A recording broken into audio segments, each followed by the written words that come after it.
तो हम लोग डिस्कस कर रहे थे फैक्टर्स अफेक्टिंग फोटोसिंथेसिस। तो फोटोसिंथेसिस के लिए जो एक्सटर्नल फैक्टर हैं वो कौन कौन से हैं? लाइट, CO2, टेम्परेचर और वाटर।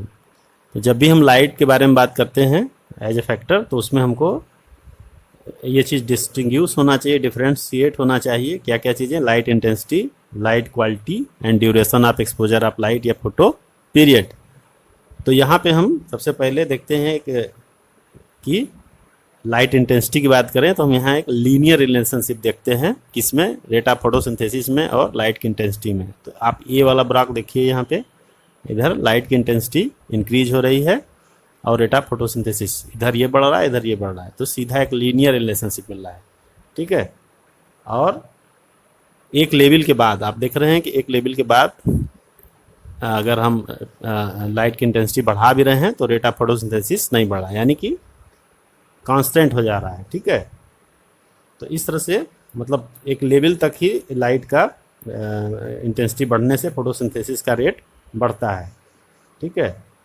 तो एक लेवल के बाद हम उसको देखते हैं कि लाइट के इंटेंसिटी के बढ़ने के बावजूद भी रेट ऑफ फोटोसिंथेसिस नहीं बढ़ रहे हैं। तो इसमें होता क्या है कि इसमें अब अदर फैक्टर जो होते हैं वो लिमिटिंग हो जाते हैं, यानी कि जब वो बढ़ेंगे तब जा कर के इसमें रेट ऑफ फोटोसिंथेसिस बढ़ेगा। वैसे भी लाइट लिमिटिंग फैक्टर जनरली नहीं होता। क्यों नहीं होता? क्योंकि सन से जितनी लाइट हमें मिलती है उसका 10% ही यूज हो पाता है, बाकी रिफ्लेक्ट आउट हो जाता है।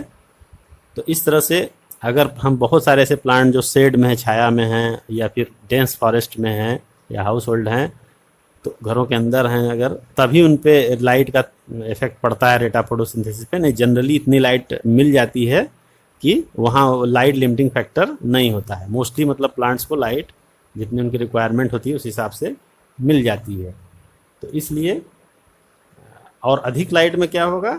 अगर लाइट की इंटेंसिटी ज़्यादा होगी तो वो उल्टा नुकसान भी कर सकता है प्लांट्स को, क्योंकि वहाँ पे क्लोरोफिल का ब्रेकडाउन हो सकता है, और जब क्लोरोफिल का ब्रेकडाउन होगा तो अपने आप फोटोसिंथेसिस की रेट डाउन हो जाएगी। तो लाइट इसीलिए लिमिटिंग फैक्टर जनरली नहीं माना जाता, क्योंकि नॉर्मली लाइट जितनी रिक्वायरमेंट है उतना मिल जाती है सारे प्लांट्स को, इसलिए लाइट की वजह से जनरली ऐसा नहीं होता है। तब हम लोग डिस्कस करेंगे CO2 कंसंट्रेशन या कार्बन डाइऑक्साइड कंसंट्रेशन के बारे में, क्योंकि carbon dioxide is a major limiting factor for photosynthesis. तो carbon dioxide major limiting factor है। क्यों? क्योंकि एटमॉस्फेयर में इसकी कंसंट्रेशन बहुत लो होती है, 0.03 एंड 0.04 के बीच में, 0.02, 0.03 टू 0.04 इसके बीच में एटमॉस्फेयर में CO2 की कंसंट्रेशन होती है, 0.03 टू 0.04 ये CO2 होती है। एटमॉस्फेरिक एयर के अंदर जितनी टोटल एयर है उसका इतना % इसमें होता है। ठीक है। तो increase in concentration up to 0.05% can cause an increase in CO2 fixation rate. Beyond this level can become damaging over longer period. तो 0.05 तक अगर हम बढ़ते हैं तो फिर CO2 कंसंट्रेशन बढ़ाते हैं तो रेट ऑफ फोटोसिंथेसिस बढ़ेगा, लेकिन इसके ऊपर वो हार्मफुल होने लगती है। अगर लंबे समय तक CO2 का कंसंट्रेशन बहुत हाई रहे तो हार्मफुल भी हो सकती है। तो बहुत कम कंसंट्रेशन में CO2 की आवश्यकता होती है फोटोसिंथेसिस के लिए, इसीलिए ये मेजर लिमिटिंग फैक्टर है। ठीक है। मेजर लिमिटिंग फैक्टर का मतलब हम डिस्कस कर चुके हैं ब्लैकमैन्स लॉ ऑफ लिमिटिंग फैक्टर में, कि जो सबसे मिनिमल होता है ना, वो सबसे ज़्यादा जो है कि अफेक्ट करता है, तो सबसे ज़्यादा उसको बढ़ाने से हमें डायरेक्टली जो है कि अफेक्ट करते हैं किसी भी प्रोसेस के रेट को। यहाँ पे CO2 जो है वो सबसे कम कंसंट्रेशन में, इसीलिए ये सबसे मेजर लिमिटिंग फैक्टर है। थोड़ा सा C3 C4 प्लांट के बारे में हम लोग डिस्कस करते हैं। तो C4 प्लांट में जो कार्बन का CO2 का सेचुरेशन होता है वो क्या होता है? वो कम होता है। कम होने का मतलब कि लो CO2 पर भी आप पढ़ चुके हैं, डिस्कस कर चुके हैं कि CO2 का फिक्सेशन बेटर होता है। किसमें? C4 प्लांट में। अगर CO2 का कंसंट्रेशन कम है तो भी उसमें प्रॉपर जो है कि आपका CO2 फिक्सेशन होता है। तो इसमें 360 माइक्रोलीटर पर लीटर जो है अगर CO2 का कंसंट्रेशन है तो प्रॉपर वे में सेचुरेशन हो जाएगा। C4 प्लांट में जो आपका फोटोसिंथेसिस का रेट है वो सेचुरेशन मिलेगा हमें, मतलब पूरी तरह से हो चुका रहेगा। ठीक है, तो C4 plant show saturation at about 360 microlitre पर लीटर में, है ना।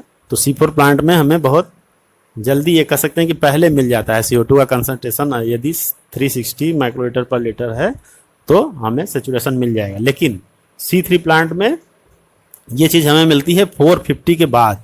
जब 450 या उससे ज़्यादा होगा तब जाके हमें C3 प्लांट में सेचुरेशन मिलेगा। सेचुरेशन का मतलब कि वो लेवल जिस पे मैक्सिमम फोटोसिंथेसिस हो सकती है, माने उसके बाद नहीं बढ़ेगा। इससे आगे जाएंगे तो फिर फोटोसिंथेसिस का रेट नहीं बढ़ेगा। लेकिन हाँ, इतना अगर है, इतने तक जाएंगे तो रेट बढ़ता जाएगा।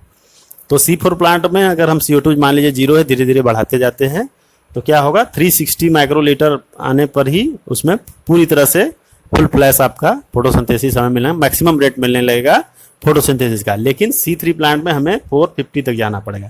कहने का मतलब CO2 का कंसंट्रेशन C3 प्लांट को ज़्यादा चाहिए in respect to C4 plant.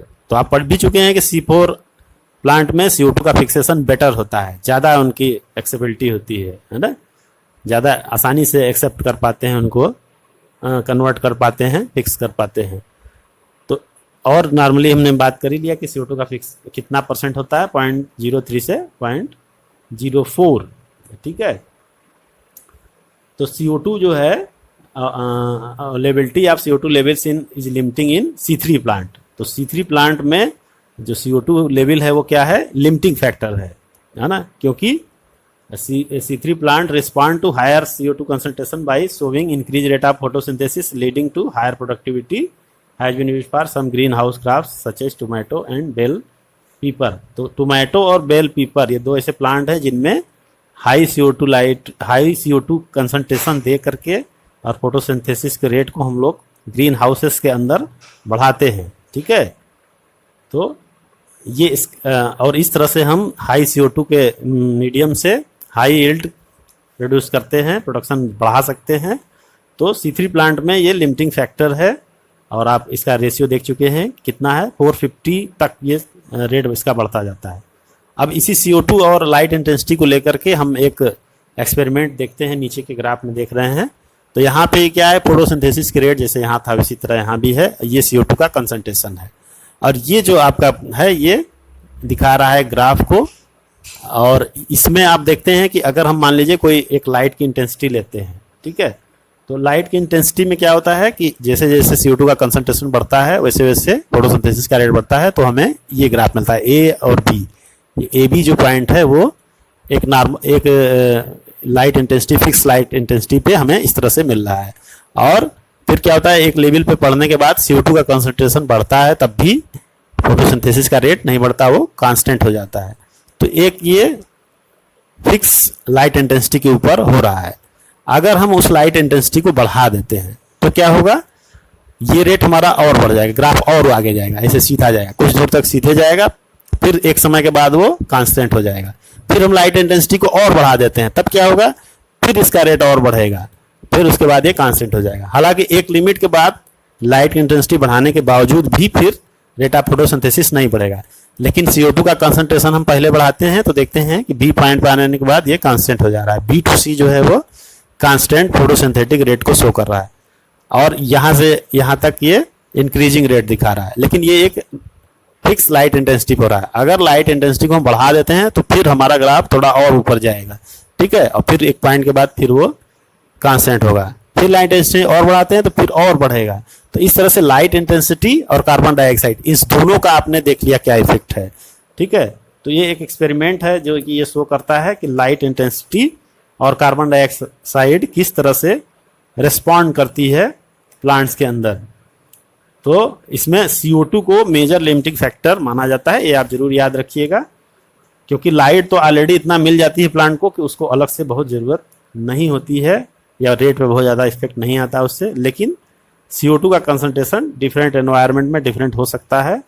जैसा कि भी हमने डिस्कस किया कि C3 प्लांट में एक ग्रीन हाउस जैसा बनाया जाता है ताकि CO2 का कंसंट्रेशन हाई प्रोवाइड कराया जा सके उनको, और बेटर यील्डिंग हो सके, बेटर फोटोसिंथेसिस हो सके। ठीक है, तो इस तरह से हम देखते हैं कि C3 और C4 प्लांट का भी अंतर भी आप समझ गए होंगे यहाँ पे, कि किस तरह से वो CO2 को रिएक्ट करती है और क्या उनका सेचुरेशन कितने लेवल पर होता है। तो ये जरूर याद रखिए आप कि C3 प्लांट्स को ज़्यादा कार्बन डाइऑक्साइड चाहिए in respect to C4 plant. C4 plant can so better photosynthesis at low level of CO2, है ना। तो लो लेवल पे यही आपने C4 साइकिल में भी देखा था कि जहाँ पे CO2 का लेवल लो है वहाँ पे C4 प्लांट बेटर वर्क कर सकते हैं, बेटर फोटोसिंथेसिस कर सकते हैं। तो हम लोग अब नेक्स्ट फैक्टर बात करेंगे टेम्परेचर के बारे में। तो जैसा कि हम जानते हैं कि डार्क रिएक्शन में जितने भी रिएक्शन होते हैं वो ज़्यादातर एंजाइमेटिक रिएक्शन होते हैं और एंजाइमेटिक रिएक्शन टेम्परेचर के ऊपर डिपेंड होते हैं, टेम्परेचर कंट्रोल होते हैं। तो इसीलिए कहा गया है कि dark reaction being enzymatic are temperature controlled. Light reaction जो होते हैं वो टेम्परेचर सेंसिटिव तो होते हैं लेकिन लेसर एक्सटेंट तक होते हैं, कम इफेक्टेड होते हैं, क्योंकि वो ज़्यादातर डिपेंड करते हैं लाइट इंटेंसिटी और लाइट क्वालिटी पे। टेम्परेचर पे वो थोड़ा कम डिपेंड करते हैं। हालांकि अगर हम C3 और C4 प्लांट का कंपेरिजन करें तो हम ये देखते हैं कि जो C3 प्लांट है उसमें जो टेम्परेचर ऑप्टिमम है वो लेसर है, यानी C3 प्लांट है लेसर ऑप्टिमम टेम्परेचर लेवल, और C4 प्लांट जो है वो हायर ऑप्टिमम रखते हैं। मतलब हम लोग जैसा डिस्कस कर चुके हैं कि जो C4 प्लांट है वो हायर टेम्परेचर पे भी बेटर फोटोसिंथेसिस कर सकते हैं, जबकि C3 प्लांट जो है वो थोड़ा सा लोअर उनका टेम्परेचर ऑप्टिमम होता है। बहुत हाई टेम्परेचर पे उनमें फिर फोटो ऑक्सीडेशन या और दूसरा डिसोसिएशन ऑफ क्लोरोफिल होने लगता है।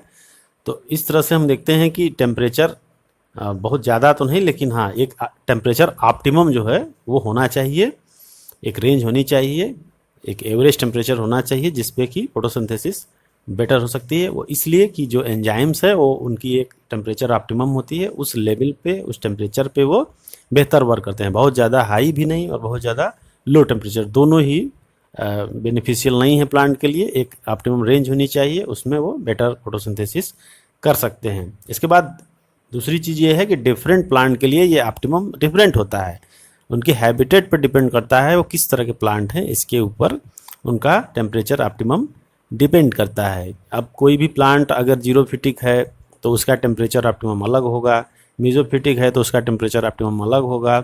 अगर वो डेजर्ट मतलब कूल एरिया में रह रहा है ना, स्नो एरिया में रह रहा है, तब फिर वो हिल एरिया प्लांट है जहाँ टेम्परेचर लो होता है, तो वहाँ पे टेम्परेचर ऑप्टिमम डिफरेंट होगा।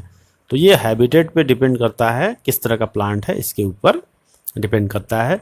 और दूसरी चीज़, tropical plants have a higher optimum than plant adapted to temperate climate. वही बात जैसा मैंने बताया, टेम्परेट क्लाइमेट मतलब कोल्ड क्लाइमेट में जो रह रहे हैं, और हायर टेम्परेचर का मतलब वही जीरोफिटिक मीजोफिटिक प्लांट हो गए। तो इस तरह से अलग अलग प्लांट्स के लिए उनके हैबिटेट के हिसाब से अलग अलग होता है। और टेम्परेचर डायरेक्टली इफेक्ट तो नहीं करता, लेकिन हाँ चूँकि टेम्परेचर एंजाइमेटिक रिएक्शन इससे कंट्रोल होते हैं, तो टेम्परेचर की वजह से अगर टेम्परेचर बहुत ज़्यादा हाई या बहुत ज़्यादा लो होगा तो फिर वो रिएक्शन उनका उतने अच्छे से नहीं हो पाएगा। ये टेम्परेचर का इफेक्ट पड़ता है। अब हम लोग वाटर का देखते हैं। नेक्स्ट फैक्टर हमारा वाटर है। तो वाटर जो है कि water is one of the reactant in light reaction, ठीक है। और effect of water as a factor is more through it effects on plant, है ना। तो इफेक्ट ऑफ वाटर एक फैक्टर की तरह तो नहीं, लेकिन प्लांट के ऊपर इसका ज़्यादा इफेक्ट पड़ता है, न कि डायरेक्टली फोटोसिंथेसिस के रेट पे नहीं होता, लेकिन हाँ पूरे प्लांट के ऊपर ही इनका इफेक्ट पड़ता है ज़्यादातर। क्यों? जैसे कि मान लीजिए प्लांट में अगर वाटर कम होगा तो स्टोमेटा, आप जानते हैं कि स्टोमेटा की जो क्लोजिंग और ओपनिंग होती है वो किस पे डिपेंड करती है? वाटर के ऊपर, है ना। वाटर से उनमें प्रेशर डेवलप होता है, उसकी वजह से वो ओपन होते हैं, क्लोज होते हैं।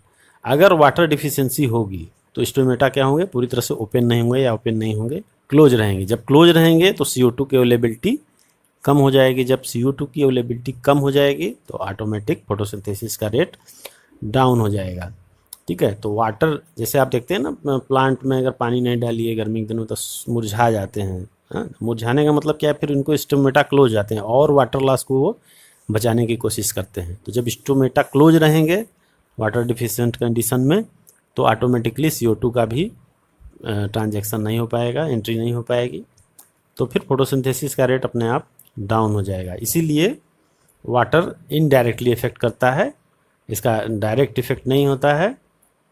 और दूसरी चीज़, water state also make leave wilt अब देखें पत्तियां मुरझा जो हमने बताया सिकुड़ से जाती हैं, तो विल्ट हो जाएगा। जब विल्ट हो जाएगा तो उनका सरफेस एरिया अपने आप कम हो जाएगा। पत्ती ऐसे पत्ती सीधी है, बिल्कुल फ्लैट है, तो उसका सरफेस एरिया ज़्यादा है। इस तरह से मान लीजिए लीफ है पूरी, है ना, और वो ऐसे श्रिंक कर जाएगी तो अपने आप सरफेस एरिया उसका कम हो जाएगा। तो सबसे सरफेस एरिया कम होने से भी उनका रेट ऑफ फोटोसिंथेसिस डाउन हो जाएगा, ठीक है, डिक्रीज हो जाएगा। तो इस तरह से टेम्परेचर का भी आपने देख लिया और वाटर का। तो ये मेजर फैक्टर तो नहीं है, लेकिन हाँ डिपेंड करते हैं अलग अलग प्लांट के ऊपर, अलग अलग तरीके से ये इफेक्ट। और वाटर का आपने देख लिया कि ये प्लांट के जो प्लांट का स्ट्रक्चर है उसको मेंटेन करने के लिए, एक स्टोमेटा के क्लोजर ओपनिंग के लिए ये, और लीव्स के शेप के लिए ये ज़रूरी है वाटर का होना।